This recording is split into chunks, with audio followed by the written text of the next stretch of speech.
रक्त बीज का संहार कर आतंक भय से मुक्ति दिलाई। अपने भक्तों की पीड़ा दूर करने देखो माँ कालरात्रि आई। हरे कृष्णा, जय माता दी।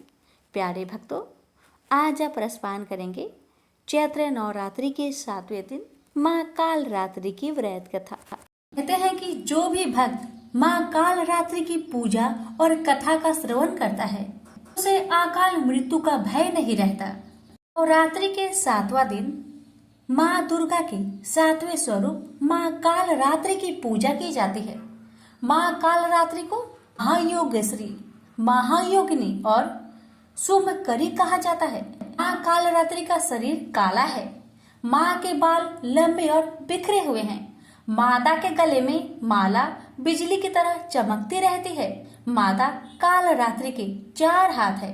माँ के एक हाथ में खड्ग, एक में लोहे का शस्त्र, एक हाथ में वर मुद्रा और अभय मुद्रा होती है।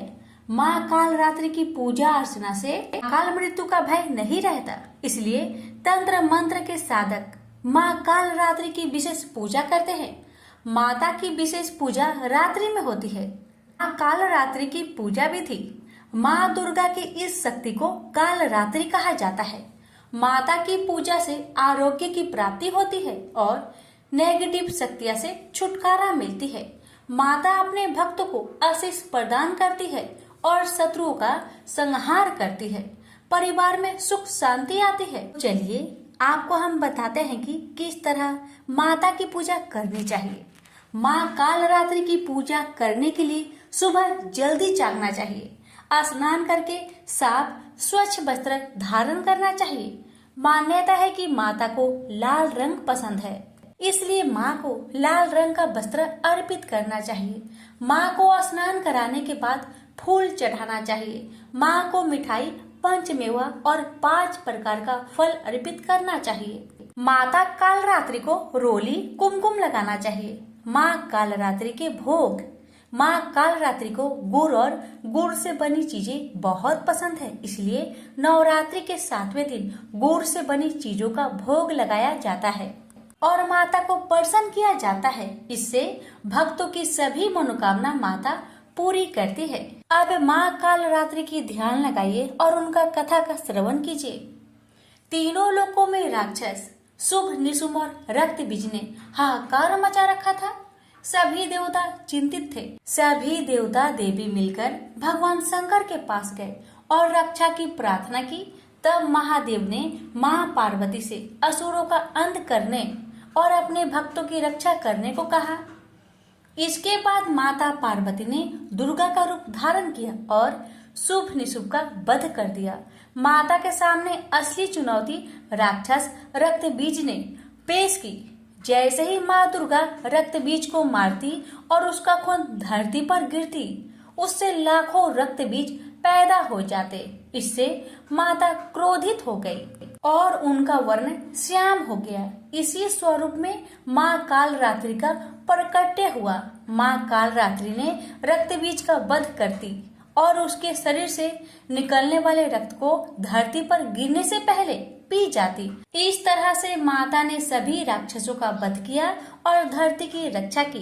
प्रेम से बोलिए माँ कालरात्रि की जय। प्यारे भक्तों, आप माता सती के बारे में तो जानते ही होंगे। माता सती प्रजापति दक्ष की पुत्री थी। माता सती ने अपने पिता प्रजापति दक्ष के विरुद्ध जाकर भगवान शिव से विवाह किया था। एक बार जब प्रजापति दक्ष ने एक विशाल योग का आयोजन किया था, तब प्रजापति दक्ष ने भगवान शिव और सती को छोड़ समस्त देवी देवताओं को निमंत्रित किया था। भगवान शिव के लाख मना करने के बावजूद भी माता सती यज्ञ में गई। माता सती ने अपने पिता प्रजापति दक्ष से पूछा कि आपने मुझे और भोलेनाथ को यज्ञ में निमंत्रित क्यों नहीं किया। इस पर प्रजापति दक्ष भगवान भोलेनाथ को बहुत अपमानित किए। इस अपमान को माता सह न सकी और वही हवन कुंड में कूदकर जलकर भस्म हो गई। इस बात से भगवान भोलेनाथ बहुत क्रोधित हुए। वो माता सती के शव को लेकर तांडव कर रहे थे। इस पर सभी देवता बहुत भयभीत हो गए और भगवान विष्णु के पास गए। तब भगवान विष्णु ने अपने सुदर्शन चक्र से माता सती के शरीर के टुकड़े टुकड़े कर दिए। जिस जिस स्थान पर माता सती का अंग गिरा है वो शक्तिपीठ कहलाया। कुल 51 शक्तिपीठ है। ज्वाला माँ का मंदिर जहाँ पर है वहाँ पर माता सती की जिह्वा कटकर गिरी थी। इस मंदिर से प्राकृतिक रूप से 9 ज्वालाएं जलती है। ये हमेशा जलती रहती है। कथा। ध्यानु भगत का जन्म एक छोटे से गांव में हुआ था। इनके जन्म के पश्चात ही इनके माता पिता की मृत्यु हो गई। सभी गांव वाले इन्हें मनहूस कहते थे। कोई भी बच्चा इनके साथ नहीं खेलता था। ध्यानु भगत का लालन पालन मंदिर के एक पुजारी ने किया। एक दिन वह रोते रोते पुजारी के पास पहुंचे तो पुजारी ने कारण पूछा तो उन्होंने बताया कि सभी लोग उन्हें मनहूस कहते हैं।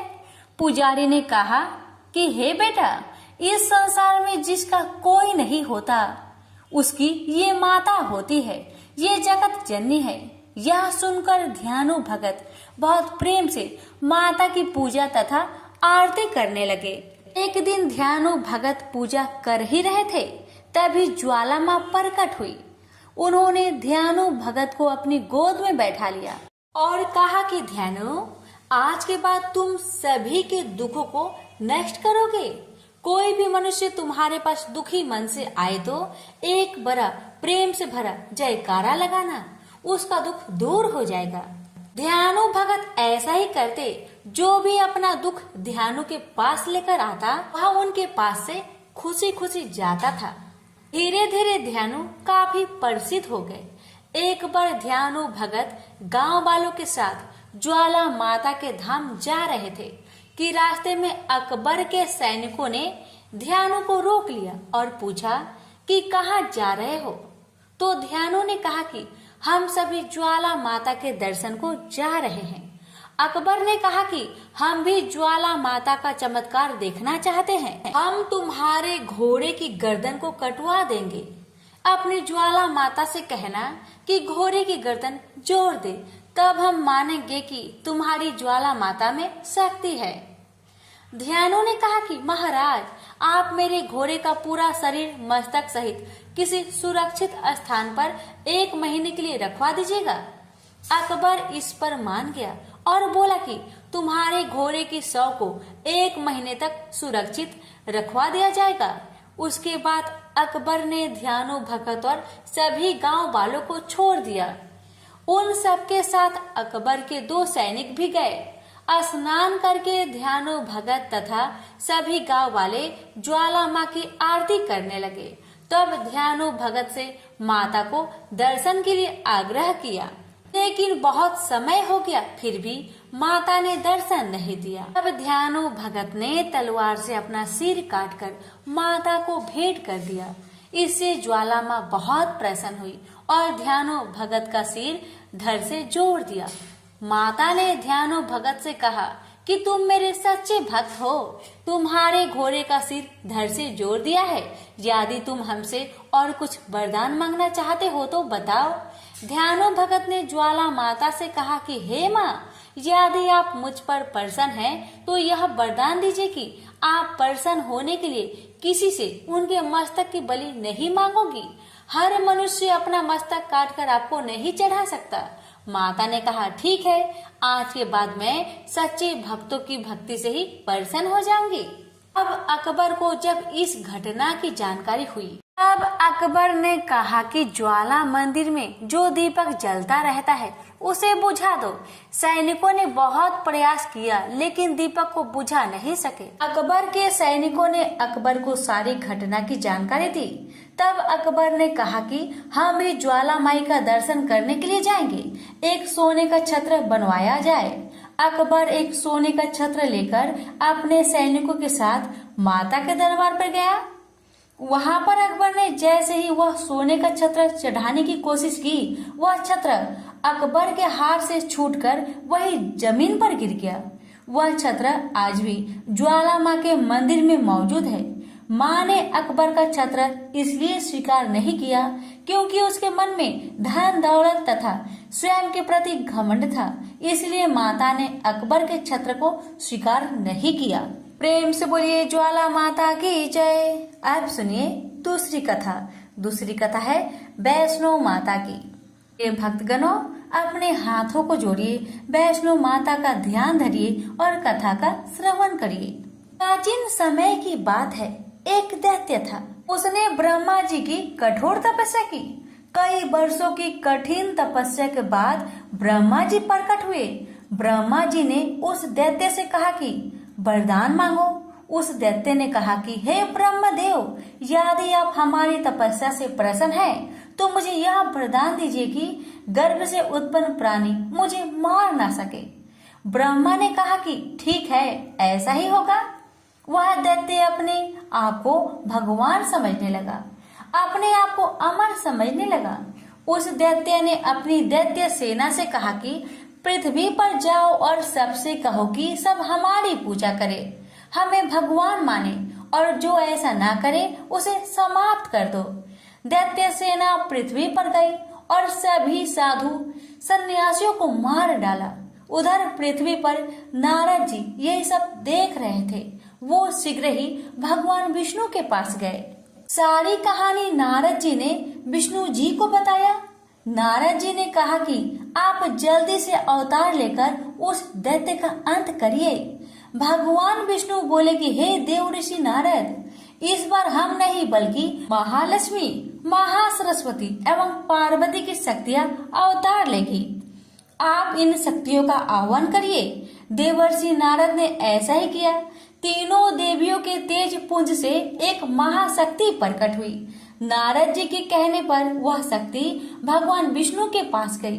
विष्णु जी ने कहा कि हे देवी, दैत्य का अत्याचार पृथ्वी पर बहुत बढ़ गया है, आप शीघ्र ही उस दैत्य का अंत करिए। विष्णु जी की आज्ञा पाकर माँ शेरों वाली ने उस दैत्य का संहार किया। इसके बाद वह वापस भगवान विष्णु के पास गई और बोली कि हे प्रभु, हमारा उद्देश्य पूरा हुआ, अब आप मुझे अपने अंदर समाहित कर लीजिए। भगवान विष्णु बोले कि नहीं देवी, आप मुझ में नहीं समा सकती, आपको धर्म का प्रचार करना है। आप राजा रत्नाकर की यहाँ पुत्री के रूप में जन्म लीजिए, मैं आपको वहाँ जल्दी मिलूंगा। राजा रत्नाकर के यहाँ माता ने जन्म लिया। पूरे राज्य में खुशी का माहौल था। राजा रत्नाकर ने अपनी पुत्री का नाम त्रिकूटा रखा। त्रिकूटा बचपन से ही भगवान विष्णु की बहुत बड़ी भक्त थी। वह सुबह शाम दिन रात केवल भगवान विष्णु की ही पूजा करती थी। नारद जी ने त्रिकूटा से कहा कि भगवान विष्णु ने राम के रूप में राजा दशरथ के यहाँ जन्म लिया है। वह अपनी पत्नी सीता माता के साथ 14 वर्ष के लिए वनवास के लिए निकले हैं। त्रिकूटा को जब यह बात पता चली तो उसने अपना राजपाट, सुख ऐश्वर्य त्याग कर दिया और अकेले जंगल में कुटिया में रहकर भगवान राम की तपस्या करने लगी। पार्वती जी ने भगवान राम की परीक्षा लेने की सोची।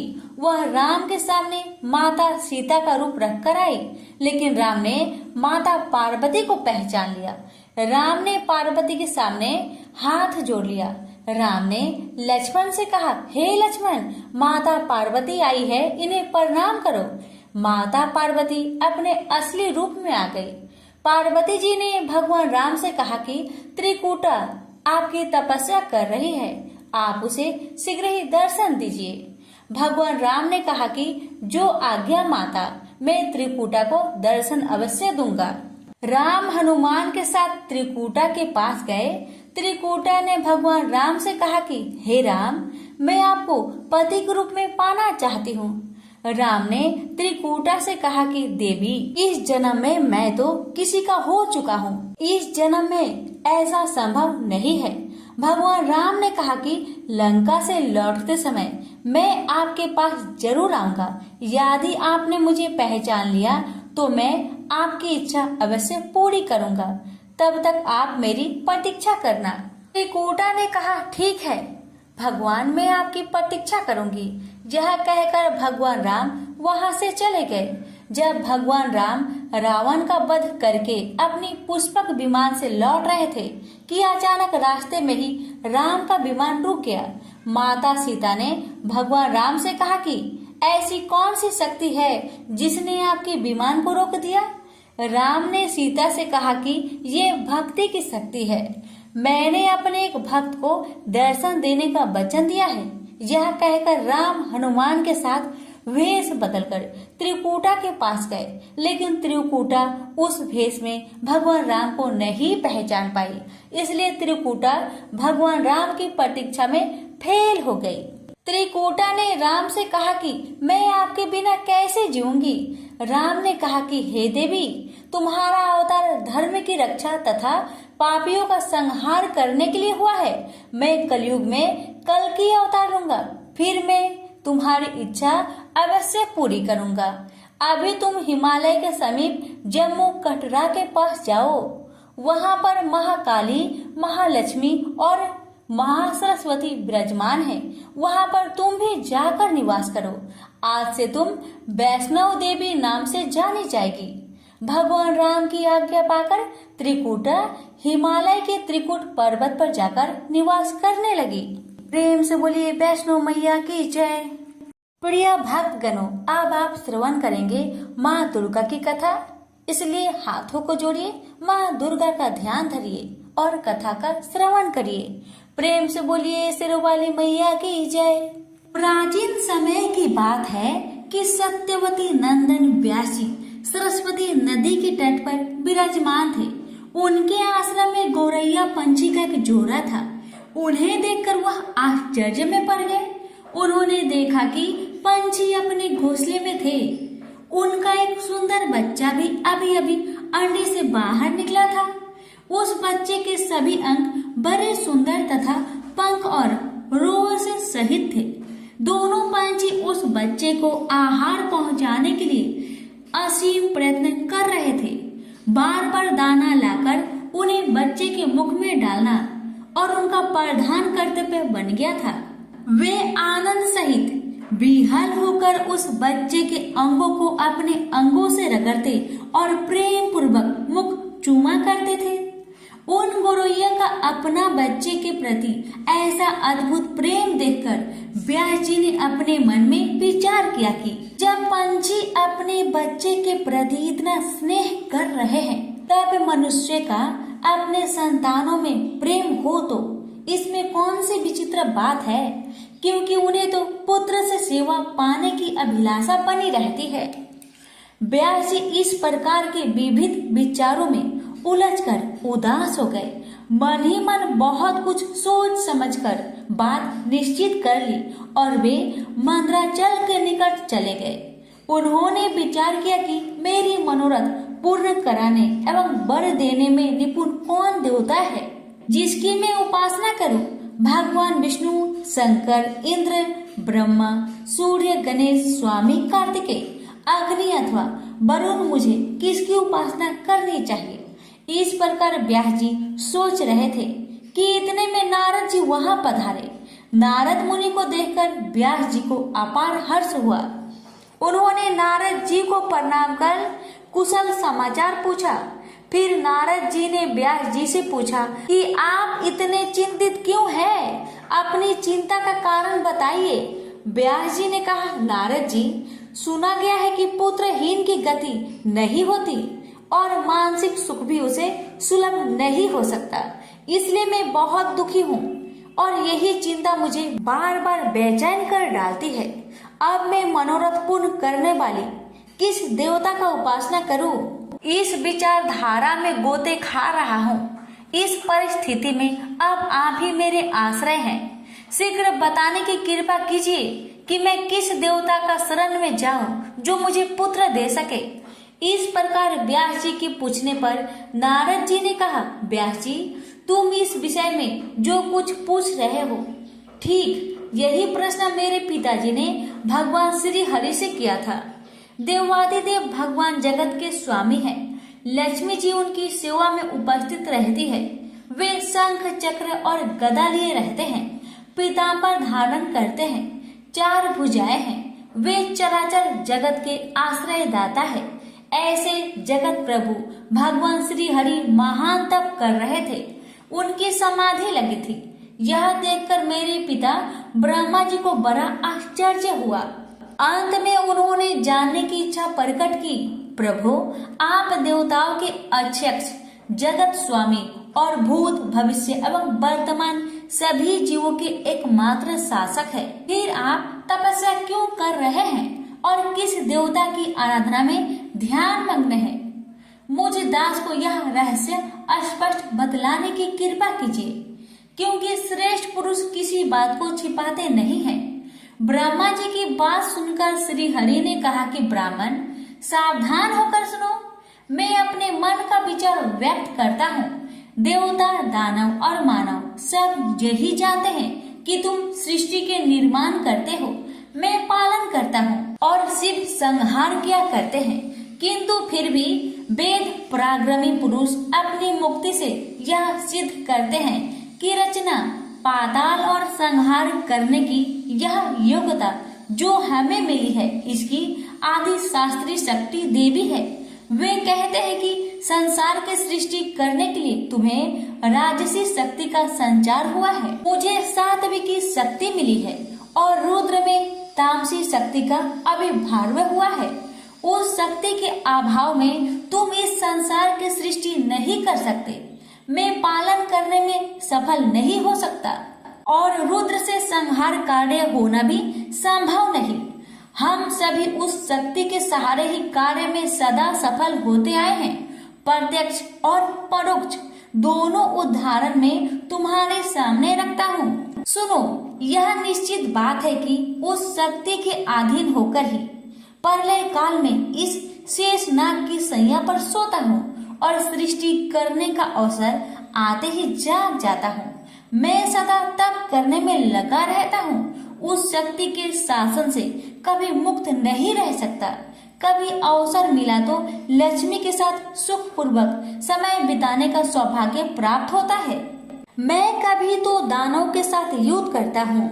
अखिल जगत को भय पहुँचाने वाले दैत्यों के विकराल शरीर को शांत करना मेरा परम कर्तव्य हो जाता है। मैं बहुत पहले की बात कह रहा हूँ। उस समय तुम तो थे ही, चारों ओर जल ही जल था। मुझे 5000 वर्षों तक वायु युद्ध करना पड़ा था। मेरे कान के मैल से उत्पन्न होने वाले मधु और कैटक नामधारी 2 दानव महान दुष्ट थे। उन्हें असीम अभिमान था। भगवती आदि शक्ति की कृपा से ही मैं उन दैत्यों को मारने में सफल हो सका था। उस समय की बात से क्या तुम अनजान हो? सर्वश्रेष्ठ शक्ति ही तो उस जीत के कारण हुई थी। फिर तुम बार बार क्यों पूछते हो? जब सर्वत्र जल ही जल शेष रहता है, तब उसकी इच्छा के अधीन होकर मैं पुरुष रूप में विचरा करता हूँ। प्रत्येक युग में कच्छप, वरा, नरसिंह और वामन रूप मुझे धारण करने पड़ते हैं। जगत की रचना करने वाले ब्रह्मा जी, तुम इससे अपरिचित नहीं हो। मुझ पर सब प्रकार से शक्ति के अधीन होकर रहना पड़ता है। उन्हीं भगवती दुर्गा का मैं निरंतर ध्यान किया करता हूँ। मेरी जानकारी में इन भगवती शक्ति से बढ़कर दूसरे कोई देवता नहीं है। नारद जी ने कहा, इस गुप्त रहस्य के वक्ता भगवान विष्णु है और श्रोता ब्रह्मा जी रहे। मुनिवर फिर तो पितामह ने वे सभी बातें अक्षरश मुझे कह सुनाई। अतएव तुम भी यदि अपना पुरुषार्थ सिद्ध करना चाहते हो तो उन्हीं भगवती के चरण कमल को अपने हृदय में धारण करो। तुम्हारी जो भी अभिलाषाएं हैं वे सभी भगवती दुर्गा अवश्य पूरी कर देगी।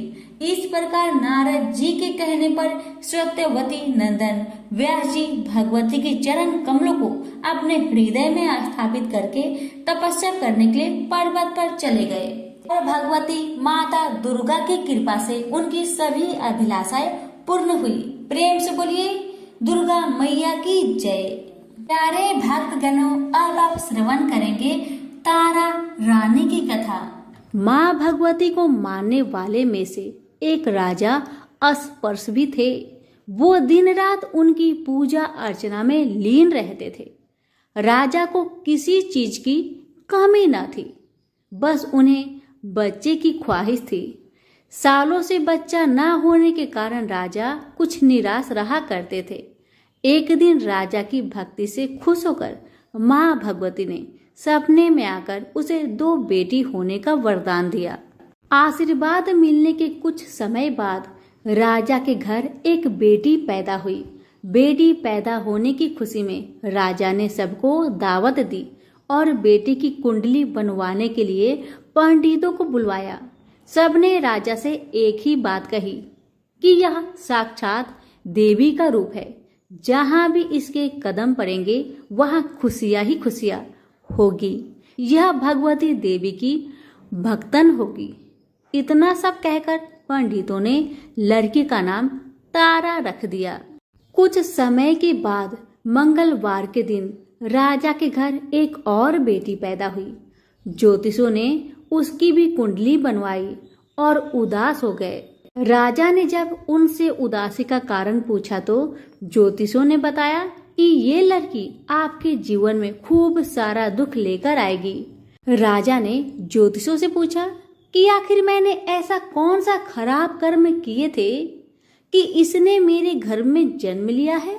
ज्योतिषों ने बताया कि आपकी दोनों बेटियां राजा इंद्र की अप्सराएं हुआ करती थी। इनमें से बड़ी बहन का नाम तारा और छोटी का रुकमन था। एक दिन ये दोनों मिलकर धरती की सैर करने के लिए गई। दोनों ने ही वहां पहुंचकर एकादशी के दिन का व्रत रखा। तारा ने अपनी छोटी बहन से कहा कि आज एकादशी का व्रत है, इसलिए बाजार जाकर कुछ ताजे फल ले आओ, लेकिन वहां कुछ खाना मत। रुकमन बाजार फल लेने के लिए चली गई। वहां उसे मछली के पकौड़े दिखे। उसने झट से उन्हें खा लिया और अपनी दीदी के लिए कुछ फल ले लिए। रुकमन से तारा ने पूछा कि तुम अपने लिए फल क्यों नहीं लाई। उसने जवाब दिया कि वो मछली के पकौड़े खाकर आई है। तारा ने गुस्से में कहा कि तुम पापिन हो, एकादशी के दिन तुमने मछली खा ली। ऐसे खराब कर्म के लिए मैं तुम्हें छिपकली बनने का श्राप देती हूँ। अब उसी जंगल में तारा की बहन छिपकली बनकर रहने लगी। वहाँ एक जाने माने ऋषि गुरु गोरख भी अपने कुछ शिष्यों के साथ रहते थे। उनके शिष्यों में से एक बहुत ही घमंडी था। अपने घमंड के चलते वो शिष्य कमंडल में पानी भरकर एकांत में बैठकर तपस्या करने लगा।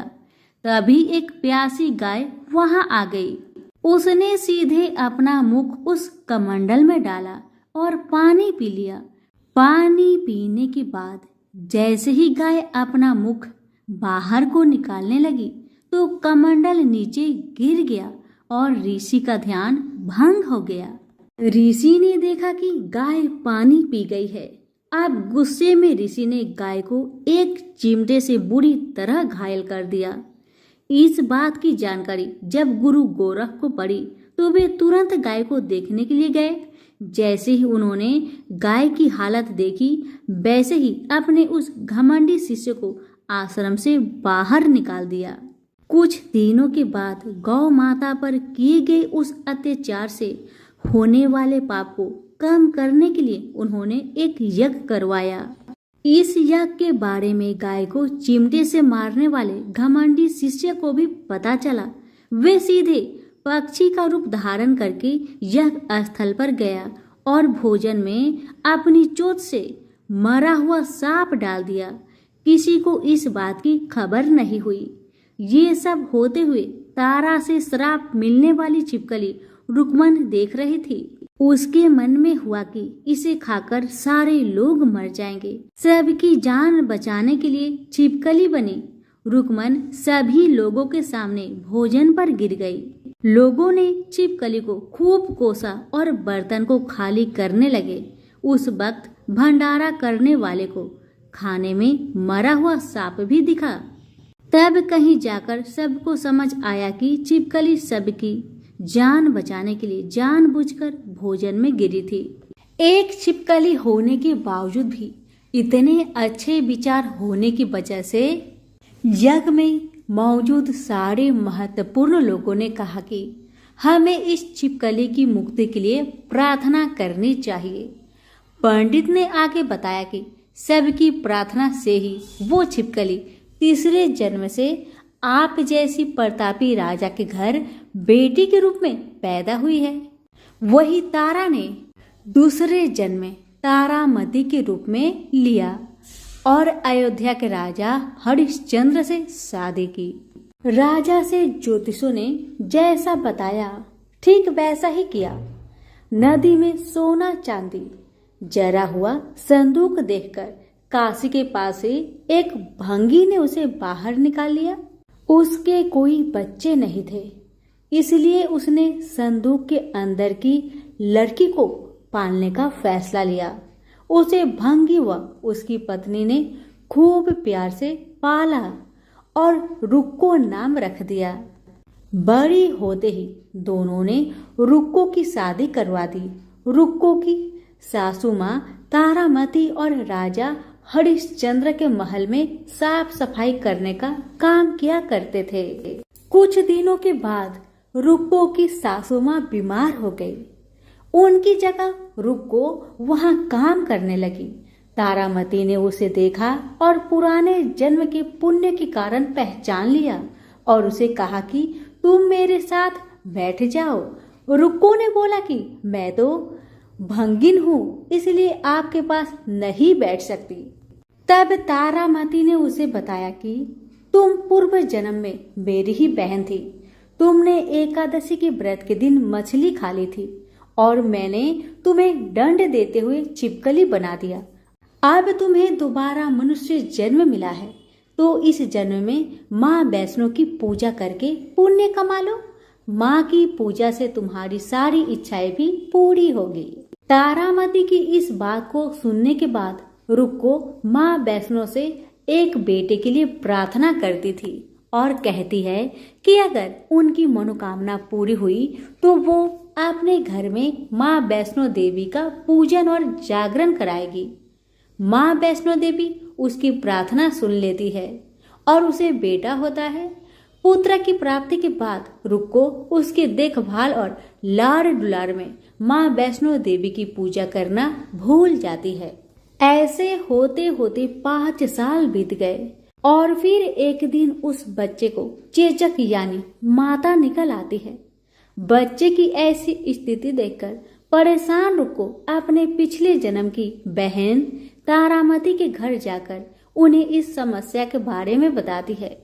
तब तारामती ने पूछा कि तुमने माँ वैष्णो देवी की पूजा अर्चना में कोई गलती तो नहीं की?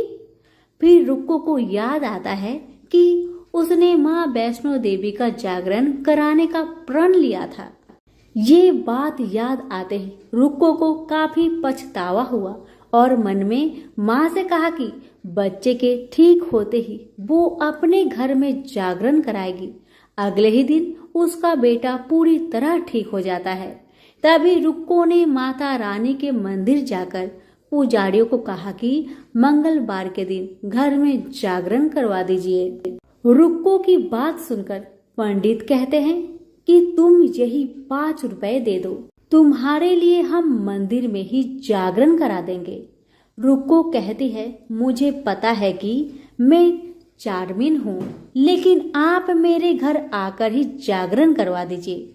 माँ किसी तरह का भेदभाव नहीं करती है, तो आपको भी नहीं करना चाहिए। इस पर पंडितों ने विचार विमर्श करके कहा कि अगर रानी आपके जागरण में आती है तो हम तुम्हारे घर आकर जागरण करने के लिए तैयार है।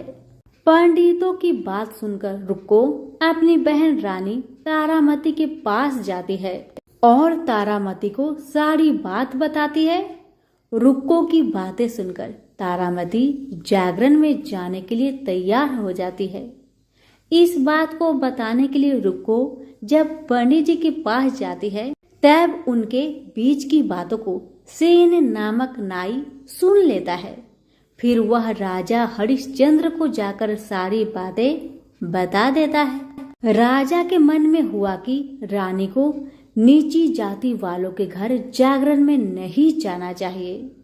इसी वजह से वो अपनी उंगली काट लेते हैं, जिससे उन्हें नींद न आए और रानी जागरण में न जा सके। तब जागरण का समय होता है, तब भी राजा को जागते हुए देखकर रानी मन ही मन में माँ वैष्णो देवी से प्रार्थना करती है कि महाराज को नींद आ जाए ताकि मैं जागरण में जा सकूं। रानी की प्रार्थना से कुछ देर बाद राजा को नींद आ जाती है। फिर रानी तारामती रोशनदान में रस्सी बांधकर महल से नीचे आकर रुक्को के घर चली जाती है। इसी जल्दबाजी में रास्ते में ही रानी का रेशमी रुमाल और एक पाव का कंगन गिर जाता है। इधर कुछ वक्त बाद राजा हरिश्चंद्र की नींद टूट जाती है। नींद खुलने पर रानी को अपने पास न देखकर राजा उसकी तलाश में निकल जाते हैं। रानी को ढूंढते ढूंढते उन्हें रानी का रुमाल और कंगन मिलता है। रानी की चीजों को अपने साथ लेकर राजा जागरण स्थल पहुंचते हैं और एक जगह चुपचाप बैठकर जागरण सुनने लगते हैं। माँ वैष्णो देवी के जयकारे के साथ जागरण खत्म होता है और सभी को प्रसाद दिया जाता है। तब रानी अपने हिस्से के प्रसाद को झोली में डाल लेती है। रानी के ऐसा करने पर लोग उनसे पूछते हैं कि वो प्रसाद क्यों नहीं खा रही है। अगर आप प्रसाद का सेवन नहीं करती हैं तो जागरण में आए लोग भी प्रसाद नहीं खाएंगे। तब रानी बोलती है कि वह प्रसाद राजा के लिए था, अब आप मुझे प्रसाद दीजिए। फिर अपने लिए प्रसाद लेकर रानी सबके सामने उसे खा लेती है। रानी के प्रसाद खाते ही जागरण में मौजूद सभी भक्तों ने भी प्रसाद खाया। उसके बाद रानी महल के लिए निकल जाती है। तभी रास्ते में ही राजा उन्हें रोककर पूछते हैं कि तुमने नीच जाति के घर प्रसाद खाकर खुद को अपवित्र कर लिया है। तुमने मेरे लिए भी प्रसाद रखा है, अब तुम उससे मुझे भी अपवित्र करना चाहती हो। अब मैं तुम्हें अपने महल में नहीं लेकर जा सकता। यह बोलते हुए जब राजा रानी की झोली को देखता है तब उन्हें प्रसाद की जगह गुलाब, चंपा जैसे अनेक फूल और कच्चा चावल व सुपारियां नजर दिखती है। इस चमत्कार को देखकर राजा हैरान हो जाते हैं। फिर राजा चुपचाप रानी को अपने साथ लेकर महल पहुंचते हैं। वह रानी बिना माचिस के ही माता रानी के सामने दीपक जलाकर राजा हरिश्चंद्र को और हैरान कर देती है। फिर रानी बोलती है कि माता के दर्शन करने के लिए बहुत बड़ा त्याग करना पड़ता है। इसके लिए आपको अपने बेटे रोहितास की बलि देनी होगी, तभी माँ दुर्गा आपको साक्षात दर्शन देगी। यह सुनकर राजा के मन में माँ के दर्शन की इच्छा होने लगी, जिसके लिए राजा अपने पुत्र की बलि दे देते हैं। बलि देने के बाद माँ दुर्गा शेर पर सवार होकर प्रकट हो जाती है। उन्हें देखकर राजा हरिश्चंद्र काफी खुश हो गए और माँ दुर्गा ने तुरंत राजा के बेटे को दोबारा जिंदा कर दिया। इस चमत्कार को देखकर राजा हरिश्चंद्र खुश हो गए। तभी राजा ने माँ की पूरी विधि से पूजा करके उनसे गलतियों की माफी मांगी। माँ दुर्गा ने भी राजा को खुश रहने का आशीर्वाद दिया और अंतर ध्यान हो गई। तब राजा ने तारा रानी से कहा कि मैं बहुत खुश हूँ कि मुझे पत्नी के रूप में आप मिली हैं। फिर राजा हरिश्चंद्र, तारा रानी और रुक्मन तीनों अपनी मनुष्य योनि से छुटकारा पाकर देवलोक में चले जाते हैं। प्रेम से बोलिए जगदम्बा मैया की जय हो। प्यारे भक्तगणों, अब चंडी माता का ध्यान धरिए, हाथों को जोड़िए और कथा का श्रवण करिए। प्रेम से बोलिए चंडी माता की जय। एक गांव में एक शिकारी परिवार रहा करते थे। धर्मकेतु और उसकी पत्नी निधा, उनकी 5 बेटी थी। एक भी बेटा नहीं था जो वंश को आगे बढ़ाए, इसलिए धर्मकेतु दूसरी शादी करना चाहता था। निधा बहुत चिंतित और उदास रहती थी। एक दिन देवी चंडी एक ब्राह्मणी भेष में निधा के पास भिक्षा मांगने गई। निधा के व्यवहार से चंडी प्रसन्न होकर कुछ मांगने को कहा। निधा ने कहा, मेरे पास सब कुछ है पर कोई पुत्र नहीं है। चंडी के आशीर्वाद से उसे पुत्र की प्राप्ति हुई। नाम कालकेतु था, बड़ा ही वीर था।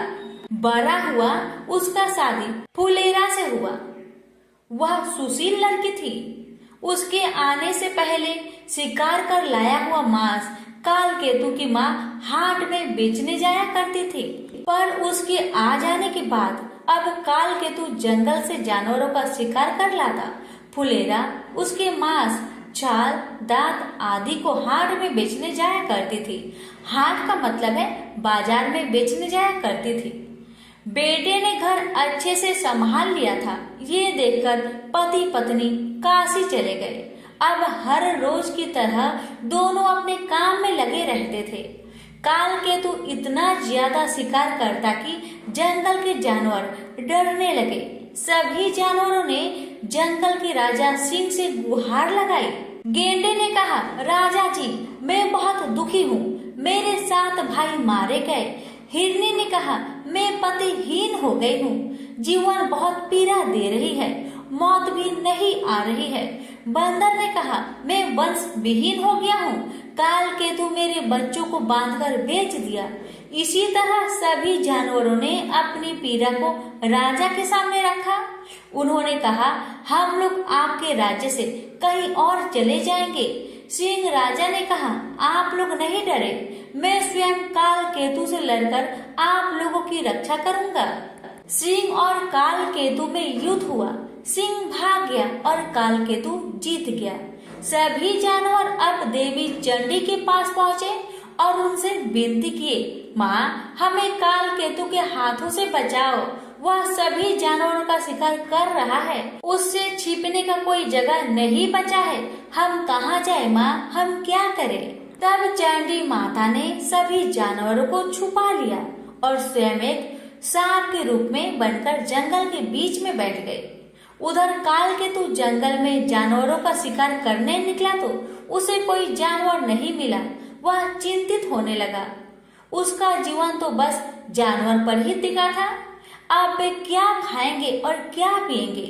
जंगल में उसे स्वर्ण गोधिका दिख गई, जो कि चंडी माता ने अपना वेश धारण करके बनाया था। स्वर्ण गोधिका का देखना अब शकुन माना जाता है, इसलिए कालकेतु को गुस्सा आया और आगे बढ़ गया। उसने पूरी जंगल छान मारी पर कोई जानवर नहीं मिला। उसका दिन बिगड़ गया। आते वक्त उसने फिर से स्वर्ण गोधिका को देखा। उसने उसे पकड़ लिया और गुस्से से कहा, आज तुम्हें ही जिंदा पकाकर खाऊंगा। जब कालकेतु घर आया तो फुलेरा घर पर नहीं थी। पड़ोसी से पता चला वह बाजार गई है। कालकेतु स्वर्ण गोधिका को रस्सी से बांधकर फुलेरा के पास पहुंचा। फुलेरा बोली, घर में खाने को कुछ नहीं है और ये बासी मांस कोई नहीं खरीद रहा है। कालकेतु ने फुलेरा को पड़ोसी से शिवली फूल के बदले चावल उधार मांगने को कहा और कहा, घर पर स्वर्ण गोधिका है, उसे पका लेना। कालकेतु बाजार में रहकर बासी मांस बेचने लगा और फुलेरा चावल लेकर घर पहुंची। घर में स्वर्ण गोधिका नहीं था, बल्कि एक 16 साल की सुंदर कन्या रस्सी से बंधी थी। फुलेरा उसे देखकर डर गई कि इतनी सुंदर कन्या यहाँ क्या कर रही है। उसने कहा, तुम कौन हो, यहाँ क्या कर रही हो? कन्या ने कहा, मैं ब्राह्मण कन्या हूँ, मैं जंगल बीच में बैठी थी तो तुम्हारे पति ने मुझे यहाँ लाया है।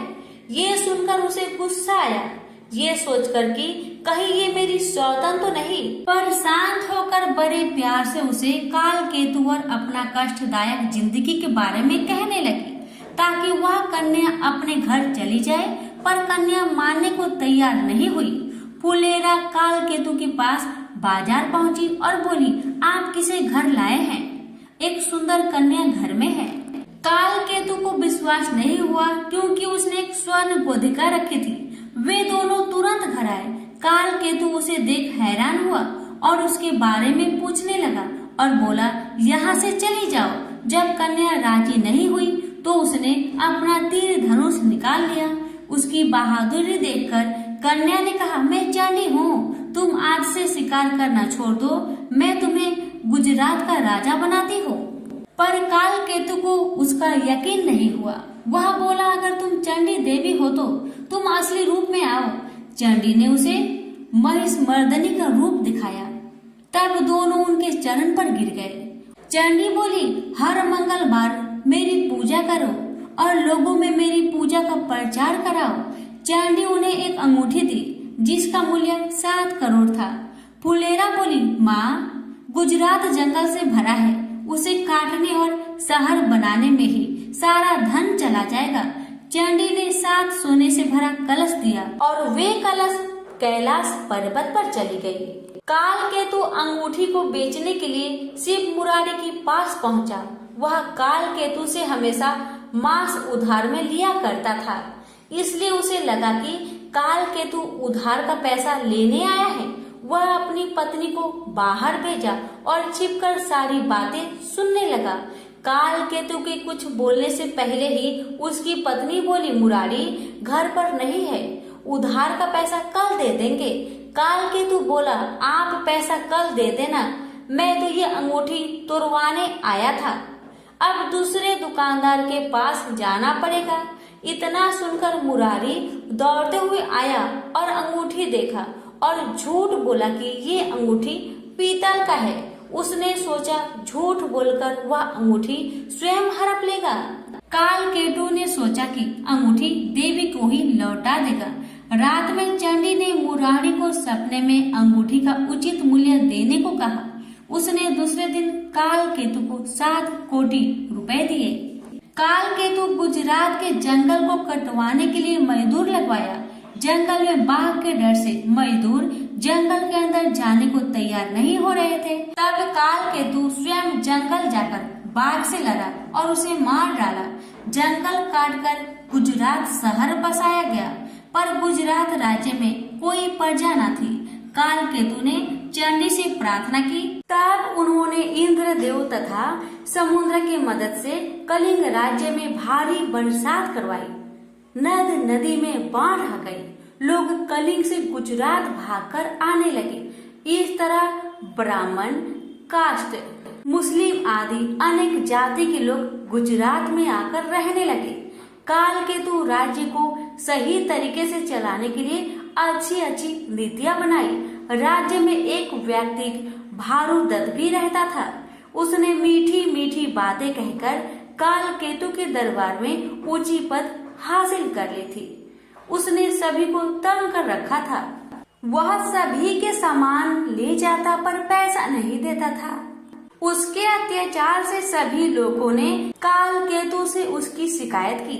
काल केतु ने उसे सजा दिया। भारुदत्त को यह सहन नहीं हुआ और वह कलिंग राजा के पास काल केतु की शिकायत करने गया। भारुदत्त कलिंग राज के दरबार में पहुंचकर राजा से कहने लगा कि आपके रहते कोई और दूसरा राजा शासन कैसे कर सकता है। कलिंग राज ने उससे पूछा, कौन है? यदि तुम सच कह रहे हो तो दिखाओ हमें। भारुदत्त ने कलिंग राज के दूत को ये सब दिखाया। कलिंग राज ने काल केतु पर आक्रमण किया। दोनों के बीच भीषण युद्ध हुआ, पर काल केतु हार गया। उसे काल कोठरी में डाल दिया गया। रात को चंडी देवी ने कलिंग राज को सपने में दर्शन दी और बताई कि काल केतु को मैंने गुजरात का राजा बनाया है, उसे आजाद कर दो। उसी समय कलिंग राजा दौड़ते हुए आए और काल केतु को आजाद करवाए और उसे गुजरात का राजा बना दिया। भारुदत्त को सजा मिली। काल केतु खुशी खुशी अपना जीवन राज्य चलाने लगा। प्रेम से बोलिए चंडी मैया की जय। कथा अगर आपको अच्छी लगी हो तो कृपया करके वीडियो को लाइक करके और आगे सभी के पास शेयर अवश्य करें। तो प्रेम से बोलिए पांचों देवी माता की जय। माता रानी की कृपा आप पर, आपके परिवार पर, हम सब पर सदा बनी रहे। आप सभी का बहुत बहुत धन्यवाद।